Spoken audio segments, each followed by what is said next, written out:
Hello, this is Holly Hawkins, your Data Solution Specialist here at Region 9. I'm very excited that your district has decided to pair with Region 9 for data-driven instruction. In order for these meetings to be as effective as possible, we need you to do a few things for us before the meeting.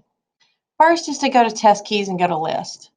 Please make sure that the list has your assessment that you wish to discuss the day of data-driven instruction meeting.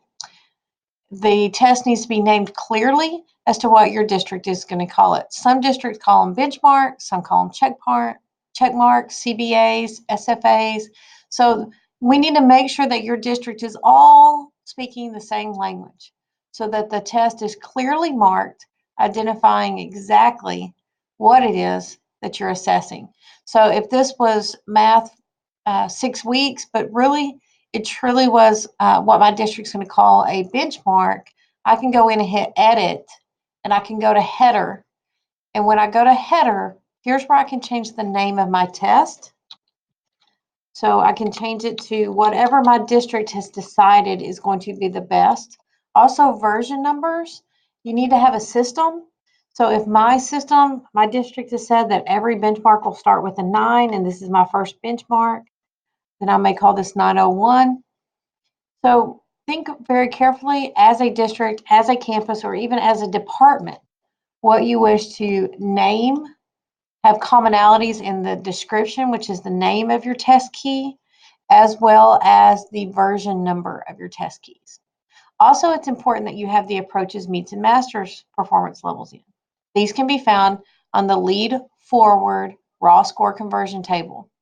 If you do not have access to this, please let me or one of our DDI members know, and we'll be sure to get you this form.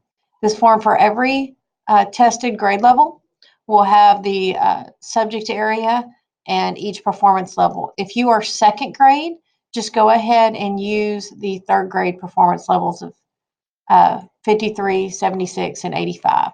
So if you're second grade and you're a part of DDI, just go ahead and use third grade approaches, meets, and masters.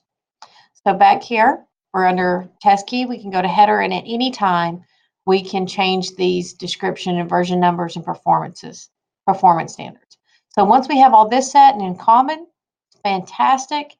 We're going to hit save.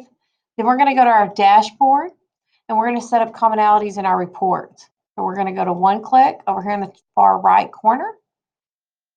We go back here. You're going to go to one click, far right corner.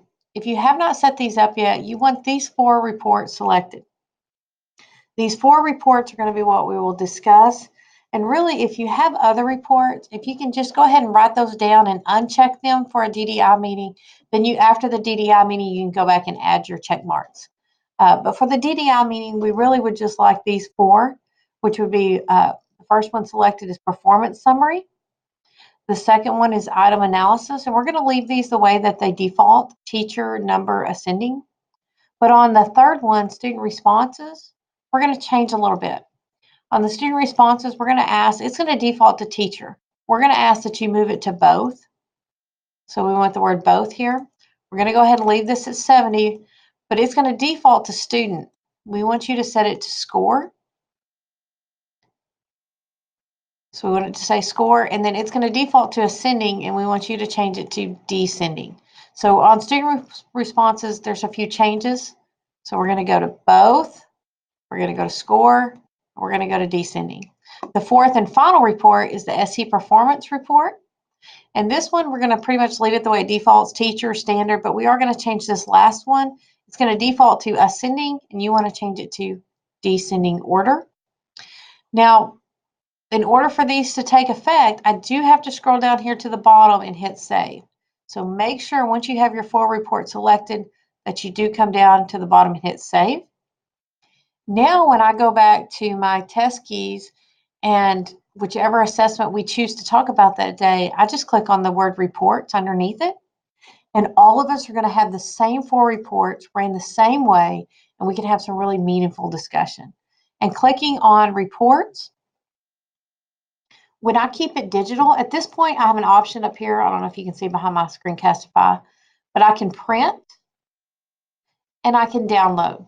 Now, one thing about downloading is it keeps it digital. You can have a file, but remember, If I ever want to access these again, they're always going to be saved here as well.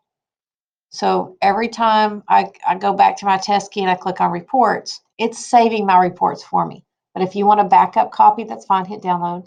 And if you want a hard copy to look at and write on, you can do that as well by hitting print. But let me tell you a few advantages of keeping it digital like this. One, there's no pages to flip through. We simply have all 4 reports together and we just scroll up and down. Another advantage is a lot of us don't have access to a color printer or it's expensive to print color. This way, by keeping it digital, you get to keep all the colors. But if you're like me, the best advantage is if I print this, it stays the font pretty much little. And unless I have my readers or a really good magnifying glass, it's difficult for me to read that. But on a computer, if I hold the control button down and I hit the plus sign, I'm going to hold control down and hit the plus on the keyboard. I can now make this where I can actually read the SEs. And so for me, just readability of the screen and being able to control the size of the font is a huge plus. So if you will, bring a device, set up your one-clicks, make sure you have a common version number, a common name, and your performance level set. And we're going to have a great conversation about data-driven instruction. Thank you for your time.